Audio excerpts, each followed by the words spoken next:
various reasons. But did you know that there is an institution whose role is to ensure there is harmony between the national and county government? The Inter-Governmental Relations Technical Committee Chair, John Mburugu, is in studio with us to help us understand how the two institutions are moving along and how dispute resolution has been enhanced. Thank you very much indeed, Chair, for joining us here. I want to hear from you. Almost 1 year since the new team came into office. Of course, you had a full entry. What have you managed to achieve as a team? I would say thank you to be in the studio today to inform Kenyans that there is an institution called Inter-Governmental Relations Technical Committee, which is an independent office founded under Article 6 of our Constitution, principally to be an entity of the government that cultivates and maintains intergovernmental relations between the national government and the county governments. At the inception of a devolved system of governance, the two levels of government were allocated functions by the Constitution as per Schedule 4, Part 1 and Part 2, and therefore, in the execution of these functions, the two levels are expected to work interdependently. They are expected to be able to consult, cooperate, as well as coordinate in their execution of the mandate in service delivery. Very well. So since we came into office in June of last year, 2020, we have been able to continue enhancing these intergovernmental relations. We are the second generation team. The first team came in office in 2015-2020.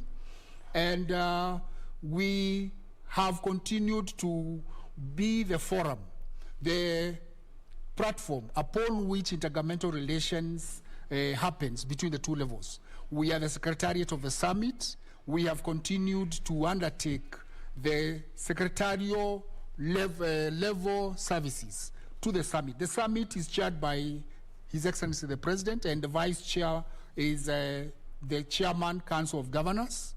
Currently is His Excellency Governor Abora, and formerly it was Governor Oparanya of Kakamega. Very well. Principally, we, as a secretariat, we do prepare the agenda of the summit. We also implement the directives and policies, resolutions emanating from the deliberations of the summit. Very well. There was a report that was released last year, sometimes in July, indicating that, total assets at the county level was about 110 billion shillings, while total liabilities stood at 57 billion shillings. And there were questions as whether this was an accurate figure. As a commission, well, you have to be a commission, but as a committee, yes, have you managed to verify whether these are the actual figures as we stand? I would say that the pioneer team was able to collate that information, and we have also been able to now analyze the report and come out with the liabilities and the assets of the de facto local authorities, the ones that were 175, today inherited by the 47 county governments. The velocity of that information, the summit approved evaluation that is being steered by the Ministry of Lands, so that the Ministry of Devolution is able to coordinate all the agencies, an interagency team that is undertaking now that valuation of what details were captured, so that the veracity is authenticated and the transfer is done to the county governments. And the settlement, we have also provided the settlement options, how those debts may be resolved, so that the county governments do not inherit what liabilities were left behind by the local authorities. Those settlement options have been provided, approved by the summit, and transmitted to National Treasury. It is upon National Treasury to work together with the county governments in first providing for those liabilities within their budgets, or look at what assets they may transfer to the national government, so that in the process we are able to settle those debts And with that, then the county governments would have a clean bill of health to be able to move forward without the baggage of those liabilities. And something else that we have seen is that we've seen some lenders attaching bank accounts of various county government. For example, I think it was in 2016 when the accounts of Nairobi City County were attached because of non-payment or non-servicing of debt. Are these counties really capable of servicing these debts?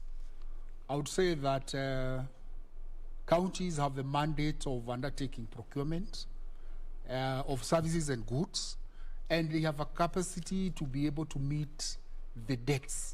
The pending bills issue that has been there for long, that the county governments are grappling with, comes with the pace and the timeliness of the release, disbursement of the allocations to the county governments. You are aware, like right now, the county governments are grappling with the non-disbursements for the last 4 months. And of course, when all that money, that 102 billion that is awaited, Treasury has indicated it will release 40 billion for now. But when that money is released, and then if MIS is shut because we are closing the financial year, it obviously incapacitates the county government's ability to be able to pay. However, that notwithstanding, the procurement programs that the county governments have must be able to speak to the budgets that they have, so that they do not overshoot the budgets they have. They buy, procure services and goods within the budgets allocated, so that then they do not have pending bills when the time comes for them to pay. They do not have something overrunning what budget they are allocated. There is also the need for them to prudently be able to measure, tailor their cloth within the available, their dress within the available cloth. Yes. And we have also had, from the auditor, the Office of the Auditor General, raising questions about some counties and about whether they are having what we call prudent fiscal management in their spaces. And the question has been raised as to how serious are counties adhering to the PFM Act. Is this something that is within your purview, and are you looking into these issues? Yes, it is within our purview, and I would say that there has not been any abuse by the county governments. There would be misallocation, misappropriation, where the budget, the allocated revenues maybe are misdirected to programs that initially were not planned for. I would want to say this.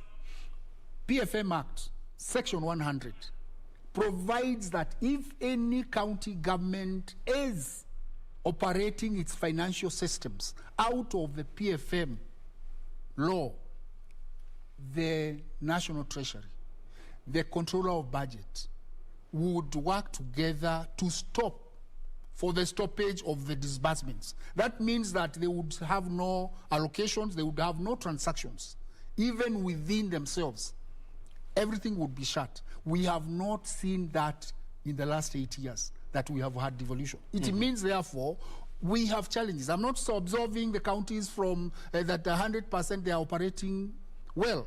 We have challenges, especially on adhering to what they declare as budget and then what they implement. In the implementation is where we have the challenges. And no wonder we have a pending completion of projects. We have also issues where we have pending bills. So we have lack of a certain percentage of prudency that is required to be improved. But essentially, we would say that they are sticking, but there is always room for improvement. There is room for improvement. And we have also seen a situation whereby some county chiefs, have faced impeachment on allegations or accusations of, misappropriation of public funds.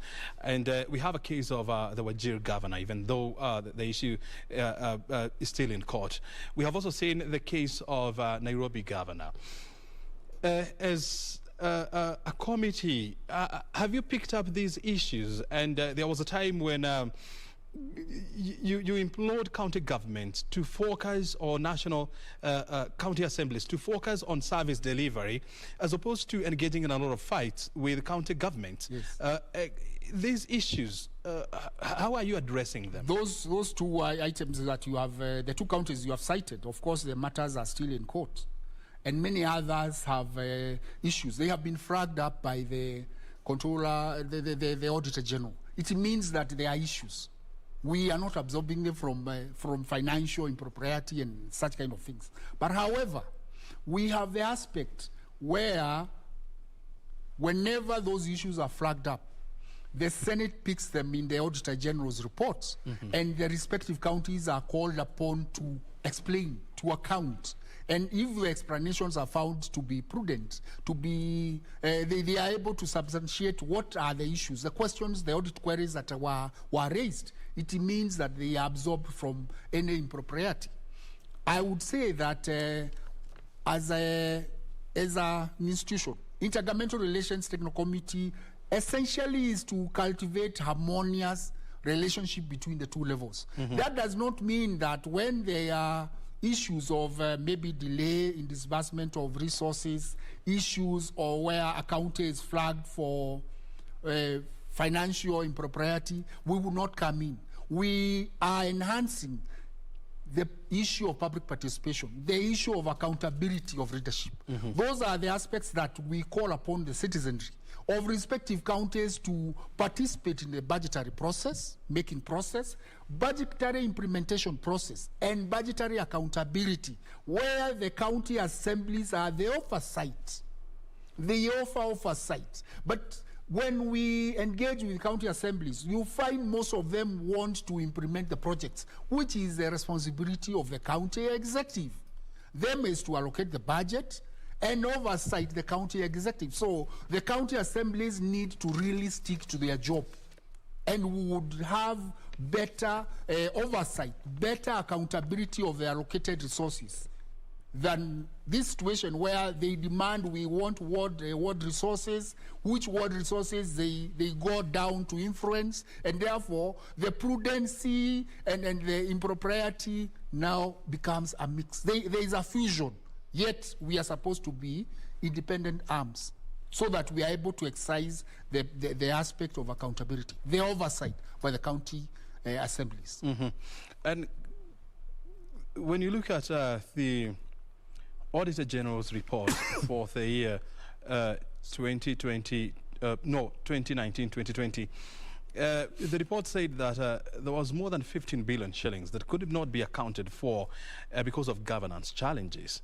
And he said that some of the most affected counties were where there was wrangles between the county assemblies and the executive of that county. As a committee, how are you dealing with this? As I have stated, county assemblies need to understand that their primary role is representation, legislation, oversight.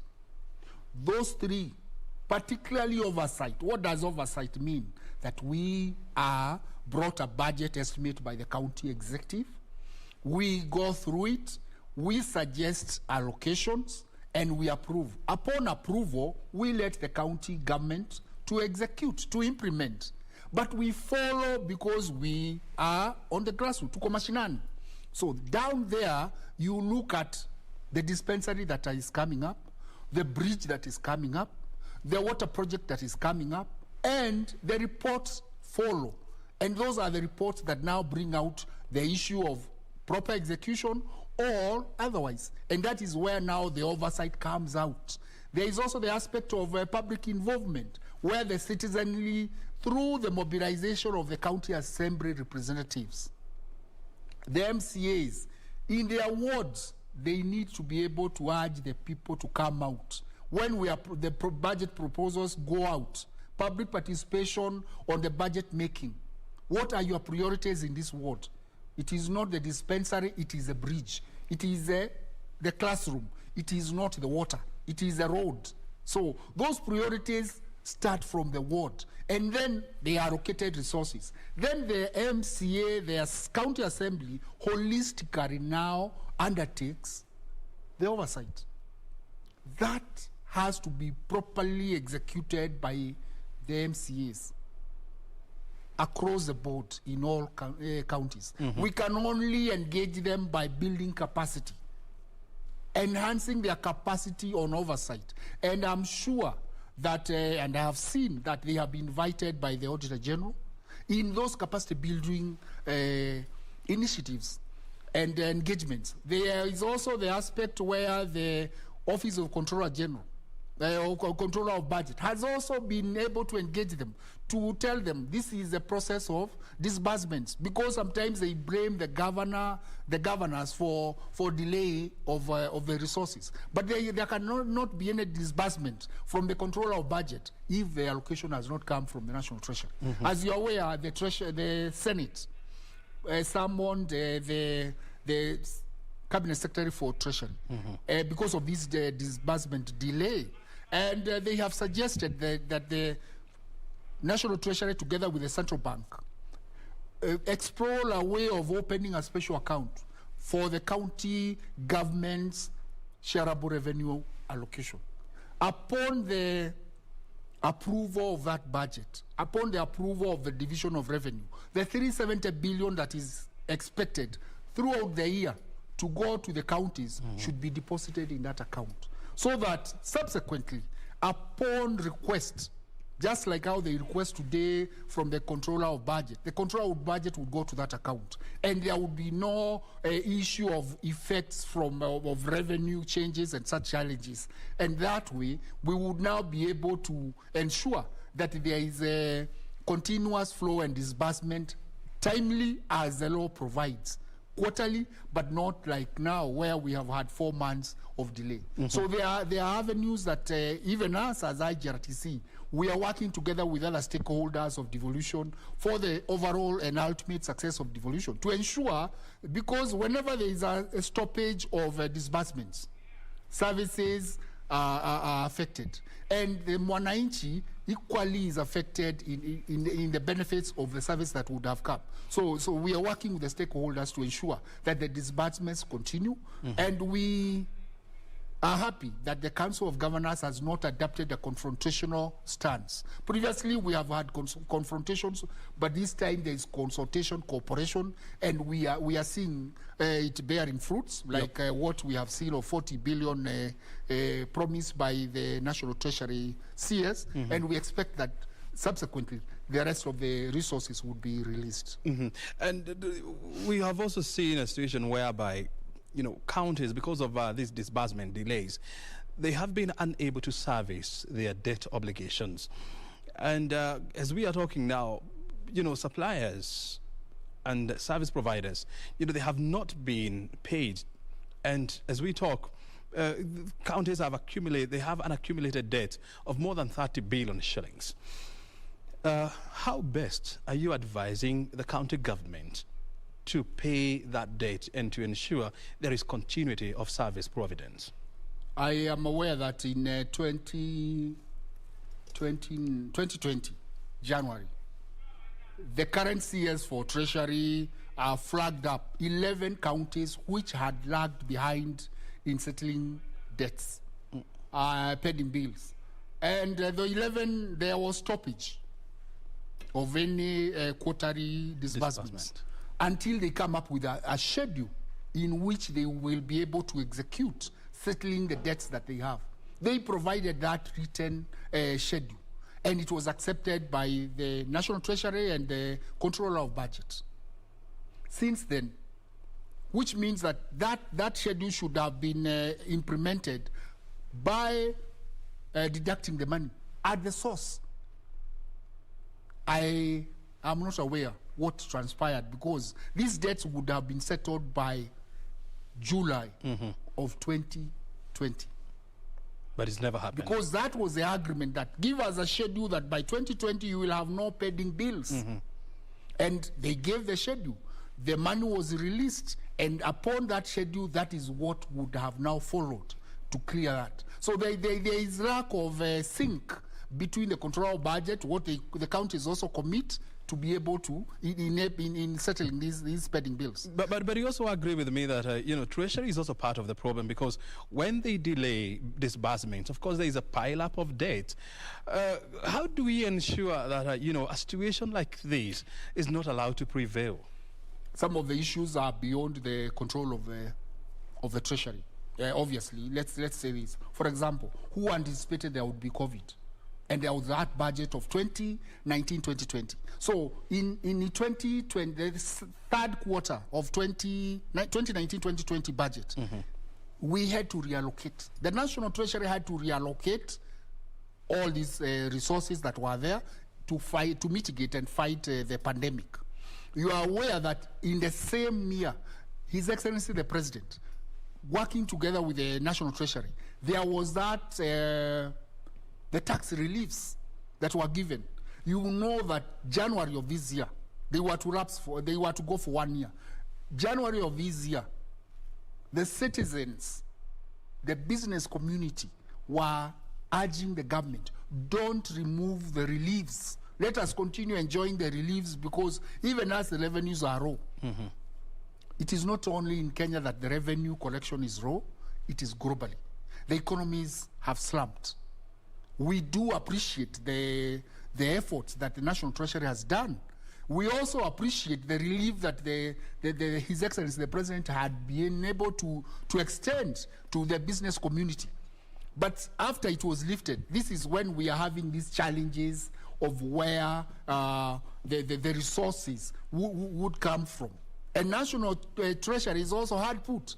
As a matter of fact, the counties themselves, in their own generated revenue that is supposed to be 100%, which they declare, has slumped with a 60% level. It means what has slumped or gone down in the counties has equally gone down at the national level.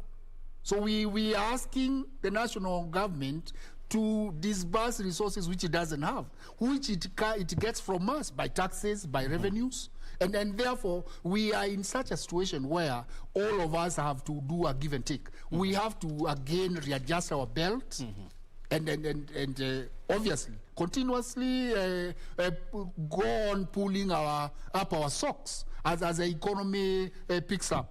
And then we would now, when the economy is back to normal, we would now blame National Treasury with those challenges. And you're talking about, because of COVID, revenue at the county level dropping by more than 60%.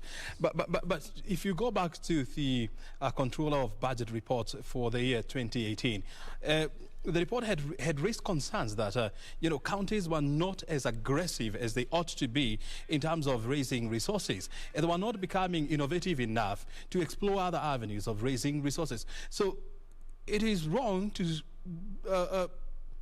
blame COVID on reduction of revenue squarely on COVID. How do we ensure that counties going forward become more ingenious in terms of raising resources and more innovative to ensure that they meet their budget shortfalls? It's an egg and chick thing, because when we talk about raising revenue by the counties, national government raising revenue, national government gets revenues from the same counties, and it goes to the consolidated fund. What is important is a complete policy shift. Counties were supposed to be hubs of economic development, but they became recipients of revenue allocation. That is where we have had the challenge, because we are supposed to be winning. We are now 8 years down the line on devolution.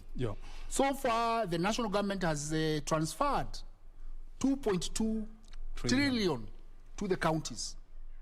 Can we now start winning? We say in the next 10 years of 12 years of devolution, which would be 20 years, we will not disburse any money. If you look at Scandinavian countries, especially Norway, they have excess, and therefore they allocate to their citizens. Can we move our thoughts that way? Because in a way, the counties, if they became ingenuous, if they became more innovative, if they adapted like the digital correction of revenue, if they enhanced their revenue basis, it would mean that in the next 12 years, we should be winning them away from any allocation from the national government, apart from intervention on national or disasters that are national magnitude. Otherwise, we should not be allocating resources after 20 years of devolution.